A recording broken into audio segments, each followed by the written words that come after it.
ശരീരഭാരം കൂടുക അല്ലെങ്കിൽ അമിതവണ്ണം വയ്ക്കുക എന്നുള്ളതിൻ്റെ പ്രധാന കാരണം എന്ന് പറഞ്ഞാൽ നമ്മൾ അമിതമായിട്ട് ഭക്ഷണം കഴിക്കും. ഫുൾ ടൈം ഭക്ഷണം കഴിച്ചുകൊണ്ടിരിക്കുകയാണ്. നമ്മൾ വെയിറ്റ് കുറയ്ക്കാൻ വേണ്ടിയിട്ട് ഏറ്റവും നല്ലതെന്ന് പറഞ്ഞാൽ നമ്മുടെ ഭക്ഷണം കഴിക്കുന്നതിൻ്റെ ടൈം ഒന്ന് കൺട്രോൾ ചെയ്യുക. അപ്പോൾ അതിൻ്റെ ഭാഗമായിട്ട് നമുക്കിന്ന് ഇൻ്റർമീഡിയൻറ്റ് ഫാസ്റ്റിംഗ് എങ്ങനെ ചെയ്യാം, എന്തൊക്കെ ഭക്ഷണങ്ങളാണ് കഴിക്കേണ്ടത്, എന്തൊക്കെയാണ് ഒഴിവാക്കേണ്ടത് എന്നൊക്കെ നമുക്ക് ഈ വീഡിയോയിലൂടെ നോക്കാം. ഞാൻ ഡോക്ടർ പ്രിയ, കലോഞ്ചി ഡയറ്റിലെ മെഡിക്കൽ ഓഫീസറാണ്.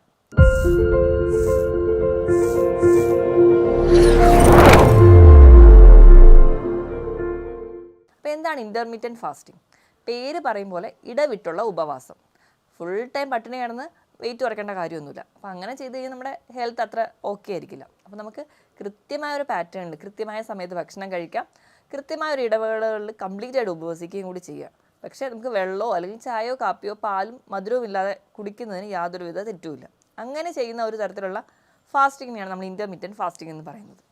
അപ്പോൾ ഇങ്ങനെ ഇൻ്റർമീഡിയൻറ്റ് ഫാസ്റ്റിംഗ് ചെയ്യുമ്പോൾ നമ്മുടെ വണ്ണം കുറയും, അതോടൊപ്പം തന്നെ മറ്റ് പല ഗുണങ്ങളും ഉണ്ട്. അപ്പോൾ ഇൻ്റർമീഡിയൻറ്റ് ഫാസ്റ്റിംഗ് പല രീതിയിൽ ചെയ്യാം. അപ്പം ഒരു ഉദാഹരണം വെച്ച് പറയുകയാണെങ്കിൽ നമ്മൾ കഴിക്കുന്ന സമയം എന്ന് പറഞ്ഞാൽ ഇപ്പോൾ രാവിലത്തെ ഒരു ബ്രേക്ക്ഫാസ്റ്റ് എന്ന് പറഞ്ഞാൽ ഒരു 11 മണിക്ക് കഴിക്കുക. വൈകുന്നേരം നമ്മുടെ ഡിന്നർ, അതായത് നമ്മുടെ ഫുഡ് ടൈം ക്ലോസ് ചെയ്യുന്നത് ഒരു 6 മണിക്ക്. അതായത് നമ്മളൊരു 16 മണിക്കൂർ ഉപവസിക്കുന്നു, 8 മണിക്കൂർ നമുക്ക് ഫുഡ് കഴിക്കാൻ ടൈമുണ്ട്. ഈ 8 മണിക്കൂർ ഫുഡ് കഴിക്കുക എന്ന് പറഞ്ഞാൽ കംപ്ലീറ്റ്ലി 8 മണിക്കൂർ നിങ്ങൾ ഫുഡ് കഴിച്ചുകൊണ്ടിരിക്കണം എന്നല്ല. ആ ഒരു ടൈമിൽ കൃത്യമായി ഒരു 3 തവണയായിട്ട് നിങ്ങൾ നിങ്ങളുടെ ഫുഡ് മീൽ സെറ്റ് ചെയ്യുകയാണെങ്കിൽ നിങ്ങൾക്ക് കൃത്യമായിട്ട് വെയിറ്റ് കുറയും. നമ്മൾ വെയിറ്റ് കുറയുക എന്നുള്ളത് പ്രധാന ഉദ്ദേശം എന്ന് പറഞ്ഞു കഴിഞ്ഞാൽ പല രോഗങ്ങളെയും നമുക്ക് തടയാൻ പറ്റും. മിക്ക ജീവിതശൈലി രോഗങ്ങൾ, ഇപ്പം അമിതവണ്ണം കൊണ്ടാണ് പല പല രോഗങ്ങളുണ്ടാവുക. ഇപ്പം യൂറിക് ആസിഡോ, ഫാറ്റി ലിവർ, അല്ലെങ്കിൽ നമുക്ക് ഉണ്ടാകുന്ന കൊളസ്ട്രോൾ, BP, ഇതെല്ലാം ഇൻ്റർലിങ്ക്ഡ് ആണ്. PCOD പോലെയുള്ള കണ്ടീഷൻ സ്ത്രീകൾക്ക് കൂടാനുള്ളൊരു കാരണവും അമിതവണ്ണം കൊണ്ടാണ്. ഇതെല്ലാം ഒരു സൈക്കിൾ പോലെ ലിങ്ക്ഡ് ആണ്.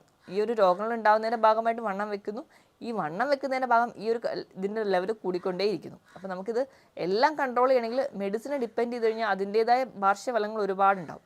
അപ്പോൾ മെഡിസിനെ ഡിപ്പെൻഡ് ചെയ്യാതെ ഹെൽത്തി ആയിട്ടിരിക്കാൻ വേണ്ടി ഏറ്റവും നല്ല മാർഗ്ഗം എന്ന് പറഞ്ഞാൽ ഇൻ്റർമീഡിയൻറ്റ് ഫാസ്റ്റിംഗ് ആണ്. അപ്പോൾ എങ്ങനെയൊക്കെ ഇൻ്റർമീഡിയൻറ്റ് ഫാസ്റ്റിംഗ് ചെയ്യാം? ഒന്നാമത്തെ ഞാൻ പറഞ്ഞതുപോലെ 16/8, അതായത് 16 മണിക്കൂർ നിങ്ങൾ ഉപവസിക്കുക, 8 മണിക്കൂർ നിങ്ങൾ ഭക്ഷണം കഴിക്കുമ്പോൾ രാവിലത്തെ ബ്രേക്ക്ഫാസ്റ്റ് ഒരു 11 മണിക്കാണ് കഴിക്കുക, ഉച്ചയ്ക്ക് ലഞ്ച് എന്ന് പറയുന്നത് ഒരു 2 മണിക്ക് കഴിക്കുക, വൈകുന്നേരത്തെ ഡിന്നർ ഒരു 6 മണിയിൽ സ്റ്റോപ്പ് ചെയ്യുക. അപ്പോൾ ഈ ഒരു 3 ടൈമിൽ നിങ്ങളിപ്പോൾ ഹെൽത്തി ആയിട്ടുള്ള ഭക്ഷണം, അപ്പോൾ നിങ്ങൾക്ക് എന്തും കഴിക്കാം. എന്തെന്ന് പറഞ്ഞു കഴിഞ്ഞാൽ വെറും ഫാസ്റ്റ് ഫുഡ് അങ്ങനത്തെ ഡിപ്പെൻഡ് ചെയ്യാതെ നമ്മുടെ വീട്ടിലൊക്കെയുള്ള സാധാരണ ഭക്ഷണങ്ങളെല്ലാം കഴിക്കാവുന്നതാണ്. ഈ ഭക്ഷണങ്ങളൊക്കെ കഴിക്കുക. നിങ്ങൾക്ക് കഴിക്കുന്ന ഭക്ഷണം എപ്പോഴും നല്ല ക്വാളിറ്റിയുള്ള ഭക്ഷണങ്ങളായിരിക്കണം. ഇനി രണ്ടാമത്തെ മാർഗ്ഗം എന്ന് പറഞ്ഞാൽ 5/2. 5/2 എന്ന് പറഞ്ഞാൽ ആഴ്ചയിൽ 7 ദിവസങ്ങളുണ്ട്. ഇതിൽ 5 ദിവസവും നമുക്ക് നോർമലായിട്ട് ഭക്ഷണം കഴിക്കാം, ബാക്കി 2 ദിവസം നിങ്ങൾ ഉപവസിക്കണം. ഈ 2 ദിവസം എന്ന് പറഞ്ഞാൽ അടുപ്പിച്ചുള്ള 2 ദിവസങ്ങളിലാവരുത്. നിങ്ങൾ ഒന്നെങ്കിൽ തിങ്കളാഴ്ച നിങ്ങൾ ഫാസ്റ്റ് ചെയ്യുന്നു, ബാക്കി എല്ലാ ദിവസങ്ങളും നോർമലായിട്ട് ഫുഡ് കഴിക്കുന്നു, വീണ്ടും നിങ്ങൾക്കൊരു വ്യാഴം വെള്ളി ദിവസങ്ങൾ നിങ്ങൾക്ക് വേണമെങ്കിൽ ഉപവസിക്കാം. അപ്പോൾ അങ്ങനെ ഏതെങ്കിലും 2 ദിവസമായിരിക്കണം, അത് അടുപ്പിച്ചുള്ള ദിവസങ്ങളല്ലാതെ നിങ്ങൾ കൃത്യമായിട്ട് ഉപവസിക്കുകയാണെങ്കിൽ ഇത് നിങ്ങൾക്ക് ഇൻ്റർമീഡിയൻറ്റ് ഫാസ്റ്റിംഗ് ആയിട്ട് എടുക്കാൻ പറ്റും. മൂന്നാമത്തത് പറഞ്ഞാൽ ഓൾട്ടർനേറ്റീവ് ഡേയ്സിലാണ്. ഓൾട്ടർനേറ്റീവ് ഡേയ്സ് എന്ന് പറഞ്ഞാൽ ഒരു ദിവസം നിങ്ങൾ നല്ലപോലെ ഭക്ഷണം കഴിക്കുന്നു, അടുത്ത ദിവസം നിങ്ങൾ ഉപവസിക്കുന്നു. തിങ്കളാഴ്ച ഞാൻ ഹെൽത്തി ആയിട്ട് ഫുൾ ടൈം ഫുഡൊക്കെ കഴിച്ച് നോർമൽ ലൈഫ് സ്റ്റൈലായിരിക്കും. ചൊവ്വാഴ്ചയാകുമ്പോൾ നിങ്ങൾ ഡയറ്റിലോട്ട് അല്ലെങ്കിൽ ഉപവാസത്തിലോട്ട് പോകുന്നു. ബുധനാഴ്ചയാകുമ്പോൾ വീണ്ടും നിങ്ങൾ നല്ല നോർമലി നിങ്ങളുടെ ഫുഡ് പാറ്റേൺ കൊണ്ടുവരുന്നു.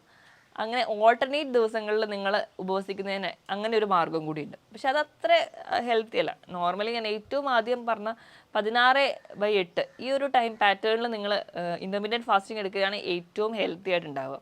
ഇനി ഇൻ്റർമീഡിയൻറ്റ് ഫാസ്റ്റിംഗ് എടുക്കുമ്പോൾ ഏറ്റവും നല്ല ഗുണങ്ങൾ എന്തെന്ന് വെച്ചിട്ടുണ്ടെങ്കിൽ നമ്മൾ കഴിക്കുന്ന ഭക്ഷണം എപ്പോഴും നമ്മൾ അമിതമായിട്ട് കഴിക്കുക. നമ്മളിപ്പോൾ എന്ത് ഭക്ഷണവും, ഇപ്പോൾ നമ്മൾ അന്നജം കഴിക്കുന്നു, അധികമായിട്ട് അന്നജം ചെല്ലുന്നു കഴിഞ്ഞാൽ അത് വേഗം നമ്മുടെ ബോഡി അങ്ങ് സ്റ്റോർ ചെയ്യും, ഫാറ്റായിട്ട് അവിടെ ഡിപ്പോസിഷനിലോട്ട് പോകും.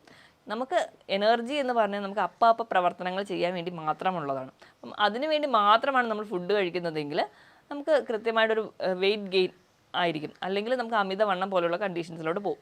അപ്പോൾ ഫുഡ് കഴിക്കുക എന്ന് പറയുന്നത് നമ്മൾ 3 നേരം ഭക്ഷണം കഴിക്കുന്നു. അപ്പം നമ്മൾ അധികമായിട്ട് അല്ലെങ്കിൽ ഒരുപാട് തവണകൾ കഴിക്കുമ്പോഴാണ് എപ്പോഴും ഈ ഒരു ഒബീസിറ്റി പോലുള്ള കണ്ടീഷൻസിലോട്ട് പോകാറ്. അപ്പോൾ ഇൻ്റർമീഡിയൻറ്റ് ഫാസ്റ്റിങ്ങിൽ ഈ ഒരു ടൈം റെഗുലേഷൻ വരികയാണെങ്കിൽ തന്നെ ഒരു പരിധി വരെ നിങ്ങൾക്ക് വെയിറ്റ് കുറയ്ക്കാൻ പറ്റും. എപ്പോഴും നമ്മൾ ഫുഡ് കഴിക്കുന്ന പാറ്റേൺ അല്ലെങ്കിൽ ആക്റ്റീവ് ആയിരിക്കുന്ന സമയത്ത് തന്നെ ഫുഡ് കഴിക്കാൻ വേണ്ടി നോക്കുക. നമ്മൾ വിചാരിക്കും ഉപവസിക്കുകയാണെങ്കിൽ നമ്മൾ ഉറങ്ങുന്ന സമയത്ത് മാത്രം അങ്ങ് ഉപവസിച്ചാൽ പോരെ, ബാക്കി ടൈമിലൊക്കെ ഫുഡ് കഴിക്കാമല്ലോ. എപ്പോഴും നമ്മൾ ആക്റ്റീവ് ആയിരിക്കുന്നത്. അതുകൊണ്ടാണ് നമ്മൾ പകൽ സമയത്ത് 3 നേരം ഭക്ഷണം കഴിക്കാൻ പറയുന്നത്. നമ്മൾ ആക്റ്റീവ് ആയിരിക്കുന്ന സമയത്ത് ഭക്ഷണം കഴിച്ച് കഴിഞ്ഞാൽ നമ്മൾ ആ ഒരു പ്രവർത്തനങ്ങൾക്ക് ഏർപ്പെടുന്ന സമയത്ത് നമ്മുടെ എനർജി ലോസ് ഉണ്ടാവുകയും വെയിറ്റ് ഗെയിൻ ഉണ്ടാവില്ല. അതിൻ്റെ ഭാഗമായിട്ടാണ് നമ്മൾ പകൽ സമയത്ത് ഭക്ഷണം കഴിക്കാൻ പറയുന്നത്. ഇനി ഇൻ്റർമീഡിയൻറ്റ് ഫാസ്റ്റിംഗ് നിങ്ങൾക്ക് പല രീതിയിൽ അതിനെ അഡ്ജസ്റ്റ് ചെയ്യാം. ഈ ഒരു ടൈം അല്ലെങ്കിൽ ഈ ഒരു ഗ്യാപ്പിൽ നിങ്ങൾ ഫാസ്റ്റ് ചെയ്യണം എന്ന് മാത്രമേ ഉള്ളൂ. അപ്പോൾ അതെങ്ങനെയൊക്കെ ചെയ്യാമെന്ന് വെച്ചിട്ടുണ്ടെങ്കിൽ ഇപ്പോൾ രാവിലെ ഒരുപാട് നേരത്തെ എണീക്കുന്ന ഒരാളാണ്, രാവിലെ ഒരു 4 മണി 5 മണി സമയത്ത് എണീക്കുന്ന ഒരാളാണെങ്കിൽ അവർക്ക് 11 മണി വരെ ബ്രേക്ക്ഫാസ്റ്റ് വരെ കാത്തിരിക്കാൻ പറ്റില്ല. അപ്പോൾ അവർക്ക് അവരുടെ ബ്രേക്ക്ഫാസ്റ്റ് ടൈം ഒരു 7 മണിക്കാക്കാം. അതുപോലെ തന്നെ അവരുടെ ലഞ്ച് ഒരു 12 മണിക്കാക്കുന്നു. കുറച്ചുകൂടെ നേരത്തെ അവരവരുടെ ഡിന്നർ കഴിക്കുന്നു, അങ്ങനെ സ്റ്റോപ്പ് ചെയ്യാം. ഇനി മറ്റ് പല ആൾക്കാരാണെങ്കിലും രാത്രി ടൈമിലായിരിക്കും കൂടുതൽ ആക്റ്റീവ്. അതായത് ഒരു 9 മണിക്കൊക്കെയാണ് അവരുടെ ഡിന്നർ സ്റ്റോപ്പ് ചെയ്യുന്നതെങ്കിൽ പിറ്റേന്ന് അവരുടെ ബ്രേക്ക്ഫാസ്റ്റ് സ്റ്റാർട്ട് ചെയ്യുമ്പോൾ ഒരുപാട് ലേറ്റ് ആയിട്ട് സ്റ്റാർട്ട് ചെയ്യാം. പക്ഷേ അത് അത്ര ഒരു ഹെൽത്തി ഹാബിറ്റ് അല്ല. ഇപ്പോഴും നമ്മുടെ ബ്രേക്ക്ഫാസ്റ്റാണ് നമ്മുടെ ബ്രെയിനിൻ്റെ ഫുഡ് എന്ന് പറഞ്ഞാൽ. അപ്പോൾ നമ്മൾ ബ്രേക്ക്ഫാസ്റ്റ് മാക്സിമം ഹെൽത്തി ആയിട്ടോ അല്ലെങ്കിൽ കൃത്യസമയത്ത് തന്നെ കഴിക്കേണ്ടതുള്ളതുകൊണ്ട് ഏറ്റവും നല്ലൊരു പാറ്റേൺ എന്ന് പറഞ്ഞാൽ രാവിലെ 11 മണിക്ക് അല്ലെങ്കിൽ 10 മണിക്ക് സ്റ്റാർട്ട് ചെയ്യുക, വൈകുന്നേരം ഒരു 6 മണിക്ക് സ്റ്റോപ്പ് ചെയ്യാം. അപ്പം ഈ തുടക്കക്കാർക്ക് ഈ ഒരു ടൈം ഡ്യൂറേഷൻ അല്ലെങ്കിൽ 16 മണിക്കൂർ ഫാസ്റ്റ് ചെയ്യുക എന്ന് പറയുന്നത് വളരെ ബുദ്ധിമുട്ടാണ്. അപ്പം തുടക്കത്തിൽ അവരൊരു 10 മണിക്കൂർ ആദ്യം ഫാസ്റ്റ് ചെയ്യുക, വീണ്ടും അവർ 12 മണിക്കൂറിലോട്ട് കൊണ്ടുവരിക, 14 മണിക്കൂറിലോട്ട് കൊണ്ടുവരിക, അങ്ങനെ അവർ ഒരു 16 മണിക്കൂറിൻ്റെ ഒരു എയിമിലേക്ക് എത്തിക്കുക. അങ്ങനെ ഒരു സ്ലോ പ്രോസസ്സാണ്. ഒറ്റയടിക്ക് നമ്മൾ ഒരു 16 മണിക്കൂർ ഫാസ്റ്റ് ചെയ്യുന്ന സമയത്ത് നമുക്ക് ഒരുപാട് ഹെൽത്ത് ഇഷ്യൂസ് ഒക്കെ വരാനുള്ള ചാൻസ് കൂടുതലാണ്. അപ്പോൾ നിങ്ങൾ എപ്പോഴും ഒരു ഫാസ്റ്റിംഗ് തുടങ്ങുമ്പോൾ ഇപ്പോഴും കൃത്യമായ ഒരു ഡയറ്റീഷ്യൻ്റെ അഡ്വൈസ് വേണം. നമ്മുടെ ഇഷ്ടപ്രകാരം ഫാസ്റ്റ് ചെയ്യാതെ നമ്മുടെ ഹെൽത്തൊക്കെ നോക്കിയിട്ട് നമ്മൾ കൃത്യമായ ഒരു ഡോക്ടറുടെ കൺസൾട്ടേഷനൊക്കെ എടുത്ത് ഒരു ഡയറ്റീഷ്യൻ്റെ അഡ്വൈസ് പ്രകാരം മാത്രം എന്തൊക്കെ ഭക്ഷണം കഴിക്കണം, അല്ലെങ്കിൽ അത് എങ്ങനെയൊക്കെ കഴിക്കണം, നമ്മുടെ ഹെൽത്ത് ചെക്കപ്പും നമ്മുടെ വൈറ്റൽസ് ഒക്കെ ഓക്കെ ആണോ എന്ന് നോക്കിയിട്ട് മാത്രമേ ഒരു ഡയറ്റിലോട്ട് പോകാവുള്ളൂ. ഇനി ഇൻ്റർമീഡിയറ്റ് ഫാസ്റ്റിംഗ് ചെയ്യുമ്പോൾ എന്തൊക്കെ ഗുണങ്ങളാണ് നമുക്ക് ഉണ്ടാവുക നോക്കാം. ഒന്നാമതായിട്ട് നമുക്ക് വെയിറ്റ് കുറയാൻ പറ്റും, കാരണം നമ്മുടെ എക്സ്ട്രാ ഉള്ള ഫാറ്റൊക്കെ അവിടെ ബേൺ ചെയ്യാം. ഇനി രണ്ടാമത്തെ ഏറ്റവും വലിയൊരു ഗുണം എന്ന് പറഞ്ഞാൽ നമ്മുടെ ഇൻസുലിൻ റെസിസ്റ്റൻസ് എന്ന് പറഞ്ഞൊരു കണ്ടീഷൻ നമ്മുടെ ശരീരത്തിൽ നിന്ന് വളരെയധികം കുറയ്ക്കാൻ സഹായിക്കും. ഇൻസുലിൻ റെസിസ്റ്റൻസ് എന്ന് പറഞ്ഞിട്ടുണ്ടെങ്കിൽ നമ്മൾ എന്ത് ഭക്ഷണം കഴിച്ചാലും അത് നമ്മുടെ ശരീരം സ്റ്റോർ ചെയ്യാനുള്ള ടെൻഡൻസിയാണ് നമ്മൾ ഇൻസുലിൻ റെസിസ്റ്റൻസ് എന്ന് പറയാം. അപ്പോൾ ഇൻസുലിൻ റെസിസ്റ്റൻസ് കൊണ്ടുണ്ടാകുന്ന രോഗങ്ങളാണ് ടൈപ്പ് 2 ഡയബറ്റീസ്, PCOD പോലെയുള്ള കണ്ടീഷൻസ് ഒക്കെ. അപ്പോൾ ഇതൊക്കെ റെഗുലേറ്റ് ചെയ്യാനോ ഇതൊക്കെ കംപ്ലീറ്റ്ലി ഒരു മെഡിസിൻസിലോട്ട് പോകുന്നതിൻ്റെ മുൻപായിട്ട് നമുക്ക് തന്നെ കൺട്രോൾ ചെയ്യാൻ പറ്റുന്ന ഒരു രീതിയാണ് ഇൻ്റർമീഡിയറ്റ് ഫാസ്റ്റിങ്ങിലൂടെ നമുക്ക് ഉണ്ടാവുക. നമുക്ക് എക്സസ് ആയിട്ട് നമ്മുടെ ശരീരത്തിൽ ഒരു ഫാറ്റും സ്റ്റോർ ചെയ്യത്തില്ല, അതിൻ്റെ ഭാഗമായിട്ട് വെയിറ്റ് കൂടത്തില്ല, അങ്ങനെ നമുക്ക് ആ ഒരു രോഗത്തിനെ കൺട്രോൾ ചെയ്യാൻ പറ്റും.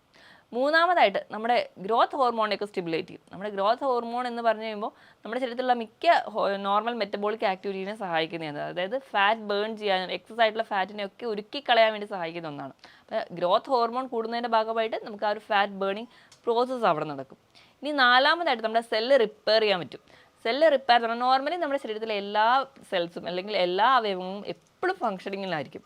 അപ്പോൾ നമ്മുടെ അവയവങ്ങൾക്കൊന്നും പ്രത്യേകിച്ച് ഒരു റെസ്റ്റ് ഒന്നും കിട്ടുന്നില്ല. നമ്മൾ ഈ ഒരു ഉപവസിക്കുക ഒരു ഇൻ്റർമീഡിയറ്റ് ഫാസ്റ്റിങ്ങിലോട്ട് വരുന്ന സമയത്ത് നമ്മുടെ വയറിന് അല്ലെങ്കിൽ നമ്മുടെ ആമാശയത്തിന് ഒരുവിധമൊക്കെ ഒരു റെസ്റ്റ് കിട്ടുന്നുണ്ട്. അതിൻ്റെ ഭാഗമായിട്ട് നമ്മുടെ തലച്ചോറിനും കുറച്ച് പ്രവർത്തനത്തിനൊക്കെ ഒരു റെസ്റ്റ് കിട്ടുന്നുണ്ട്.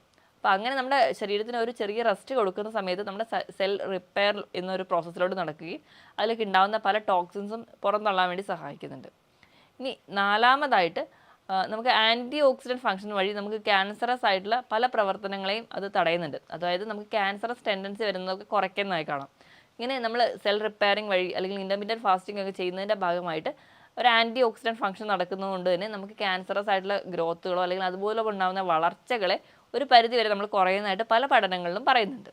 ഇനി ഇൻ്റർമീഡിയറ്റ് ഫാസ്റ്റിംഗ് ചെയ്യുമ്പോൾ നമുക്ക് ഭക്ഷണത്തിൽ എന്തൊക്കെ ശ്രദ്ധിക്കണം എന്ന് നോക്കാം. ഞാൻ പറഞ്ഞല്ലോ ഇൻ്റർമീഡിയറ്റ് ഫാസ്റ്റിംഗ് ചെയ്യുമ്പോൾ നിങ്ങൾക്ക് എന്ത് ഭക്ഷണവും കഴിക്കാം. പക്ഷേ അങ്ങനെ കഴിക്കാമെന്ന് പറയുമ്പോഴും അതിനൊരു ലിമിറ്റേഷൻ ഉണ്ട്. നമ്മൾ എപ്പോഴും കഴിക്കാൻ തിരഞ്ഞെടുക്കുന്ന ഭക്ഷണം കുറച്ചുകൂടെ ഹെൽത്തി ആണ് അല്ലെങ്കിൽ നല്ല ക്വാളിറ്റി വൈസ് ഓക്കെ ആണോ എന്ന് ഉറപ്പ് വരുത്തണം. അതിനായിട്ട് ഏറ്റവും ആദ്യമായിട്ട് നമ്മൾ ഒഴിവാക്കേണ്ടതെന്ന് പറഞ്ഞാൽ അന്നജത്തിൻ്റെ അളവ് നല്ലപോലെ കുറയ്ക്കുക. അതുപോലെ തന്നെ പഞ്ചസാരയുടെ ഉപയോഗം കംപ്ലീറ്റ്ലി ഒഴിവാക്കുക. പഞ്ചസാരയുടെ ഉപയോഗം കുറയ്ക്കുന്നതിനോടൊപ്പം തന്നെ നിങ്ങൾ ബേക്കറി ഐറ്റംസ് അതായത് പേസ്ട്രീസ്, കേക്ക്സ്, കുക്കീസ് ഇതിൻ്റെയൊക്കെ ഉപയോഗം കംപ്ലീറ്റ്ലി നിർത്തണം. കാരണം ഇതിലൊക്കെയുള്ള ഫ്രക്ടോസ് എന്ന് പറയുന്ന കണ്ടന്റ് ഒരു പരിധി കഴിഞ്ഞ് കഴിഞ്ഞാൽ അത് കൺവേർട്ട് ചെയ്ത് ഫാറ്റായിട്ട് നമ്മുടെ ശരീരത്തിൽ ഡിപ്പോസിറ്റേഷൻ നടക്കും. അപ്പോൾ അതുകൊണ്ട് തന്നെ ഇതിൻ്റെ ഉപയോഗം കുറയ്ക്കുക. അതുപോലെ തന്നെ ഫാസ്റ്റ് ഫുഡ് അല്ലെങ്കിൽ പ്രോസസ്സ് ചെയ്ത ഭക്ഷണങ്ങൾ, ടിൻഡ് ഫുഡ്, പാക്കറ്റിൽ കിട്ടുന്ന ഭക്ഷണങ്ങൾ ഇതൊക്കെ കംപ്ലീറ്റ്ലി സ്റ്റോപ്പ് ചെയ്യുക. ഇതൊക്കെ സ്റ്റോപ്പ് ചെയ്താൽ മാത്രമേ നമുക്ക് ആ ഒരു ഫാറ്റ് ബേണിംഗ് പ്രോസസ്സ് ആദ്യമേ നടക്കുകയുള്ളൂ. അല്ലെങ്കിൽ ഈ പറയുന്ന ഭക്ഷണങ്ങളെല്ലാം കൺവേർട്ട് ചെയ്ത് സ്റ്റോർ ചെയ്യുന്നത് ഫാറ്റിൻ്റെ ഫോമിലാണ്. ഇനി നമ്മൾ എന്തൊക്കെ കഴിക്കണം എന്ന് നോക്കി കഴിഞ്ഞിട്ടുണ്ടെങ്കിൽ എപ്പോഴും ഹെൽത്തി ആയിട്ടിരിക്കാൻ വേണ്ടി നമുക്ക് എല്ലാവർക്കും അറിയാം വെജിറ്റബിൾസും ഫ്രൂട്ട്സാണ് നമ്മളെ കൂടുതൽ സഹായിക്കുന്നത്. അതിനോടൊപ്പം തന്നെ പ്രോട്ടീൻസും ധാരാളമായി കഴിക്കുക. അപ്പോൾ നമ്മൾ കഴിക്കുമ്പോൾ എപ്പോഴും നട്ട്സും പ്രോട്ടീൻസും വെജിറ്റബിൾസും ഫ്രൂട്ട്സും കഴിക്കുക. എപ്പോഴും സാലഡ്സ് ആയിട്ടോ അല്ലെങ്കിൽ ഫ്രഷ് കട്ട് ചെയ്ത് കഴിക്കാൻ വേണ്ടി ശ്രദ്ധിക്കുക. ഇനി ഇതിനോടൊപ്പം തന്നെ പുകവലി, മദ്യപാനം പോലുള്ള ശീലമുള്ളവരാണെങ്കിൽ അതും കംപ്ലീറ്റ്ലി ഒഴിവാക്കുക. ഒന്നാമത് തന്നെ നമുക്ക് പറയുകയാണെങ്കിൽ ഇൻ്റർമീഡിയറ്റ് ഫാസ്റ്റിംഗ് എന്ന് പറഞ്ഞാൽ എപ്പോഴും ഒരു ക്ലെൻസിങ് പ്രോസസ്സാണ്. അല്ലെങ്കിൽ നമ്മുടെ കോശങ്ങളിലൊക്കെ ഉണ്ടാകുന്ന അഴുക്കുകളെ പുറന്തള്ളേണ്ടി നടക്കുന്ന ഒരു പ്രോസസ്സാണ്. അതിൻ്റെ ഭാഗമായിട്ട് നമുക്ക് ഈ വേസ്റ്റ് മെറ്റീരിയലൊക്കെ പുറന്തള്ളണമെങ്കിൽ ധാരാളം വെള്ളത്തിൻ്റെ ആവശ്യമുണ്ട്. നമ്മൾ നല്ലപോലെ വെള്ളം കുടിക്കണം. അപ്പോൾ ആ ഇൻ്റർമീഡിയറ്റ് ഫാസ്റ്റിങ്ങിൻ്റെ സമയത്തായിക്കൂടെ നമുക്ക് വിശപ്പ് വരുന്ന ടൈമിൽ നമുക്ക് ആ ഒരു ഉപവസിക്കുന്ന സമയത്ത് നമുക്ക് ധാരാളം വെള്ളം കുടിക്കാം. അതുപോലെ തന്നെ ചായയും കാപ്പിയും നിങ്ങൾക്ക് കുടിക്കാം. പക്ഷേ പാലും പഞ്ചസാരയും കംപ്ലീറ്റ്ലി അവോയ്ഡ് ചെയ്തിട്ട് മാത്രമേ ചായയും കാപ്പിയും ഉണ്ടാക്കാൻ പാടുള്ളൂ.